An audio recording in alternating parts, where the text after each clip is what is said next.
YouTube? It's Scotty with Evil Castrigal. Got a question for everybody out there. See that bike behind me? That is my 2003 DRZ 110, KLX 110, basically. It's been with me for a long time. I've actually had that motorcycle since 2005, I think. But it's been in the garage. It's just kind of been my beater pit bike for, the last forever. But I've got some ideas about this thing, and I want you to give me some ideas about this thing. So let's look at it and we'll talk a little bit more about it. So this motorcycle is a Suzuki, actually, DRZ 110 from the bygone era where Kawasaki and Suzuki were partnered a little bit. They were making motorcycles together because they wanted to make a 250 four-stroke race bike. And during that time, they said, I guess, why not work together on some other things? This is basically, it's a Kawasaki KLX 110 from 2003, and they just put Suzuki plastics on it and called it a Suzuki DRZ. Here's a picture of what it would have looked like before I did what I did to it.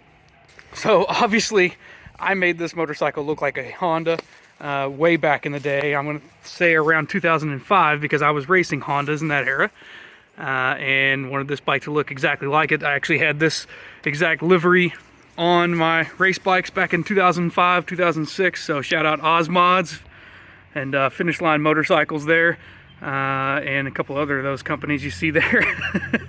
But yes, basically looked exactly like my race bike. It was an awesome pit bike back then, and it still runs today. And it's obviously neglected. I mean, I haven't even washed it since vintage days last year. It's basically in stock form.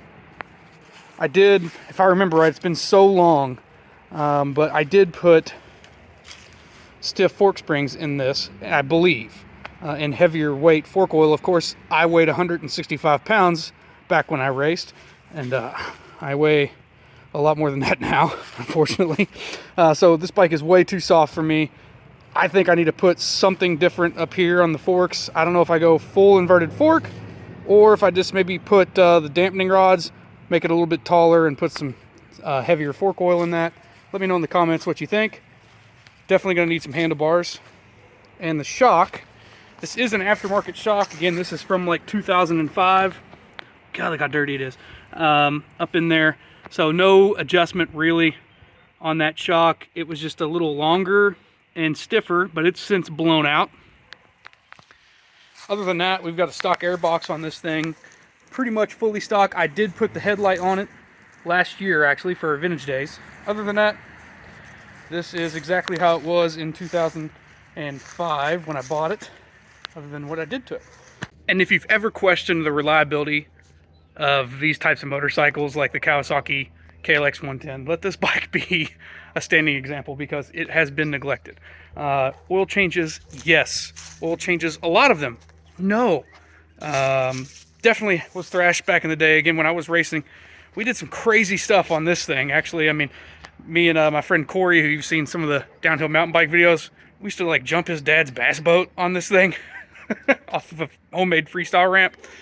So the bike was abused back in the day. It's got a little bit of some rough shifting. I think we maybe bent the shifter rod way back in the day. I think a buddy of mine did that. He crashed it. But other than that, the bike has been like bulletproof. It still runs, and I do nothing to it. So they are durable. Yeah. So I want to make it a little bit better. I don't want to go crazy. I don't want to spend a whole lot of money. But it's been a long time since I've been out of the pit bike building game. So everything has kind of changed. Suppliers have changed. Modifications have changed. What people do to them has changed since the last time I was really messing with them back in 2005 to 2007 probably. So let me know in the comments below what you think I should do. What's going to be the best budget options for this thing. I've looked at some shocks. Again, I've looked at a couple fork sets. I'd love to know if the SSR forks will fit on this thing because I've got a link to those through the dealership. Anyway, kind of a different video. Just kind of want to open up the forum and chat a little bit with you guys. So if you've got any thoughts on the KLX DRZ 110 thing, let me know.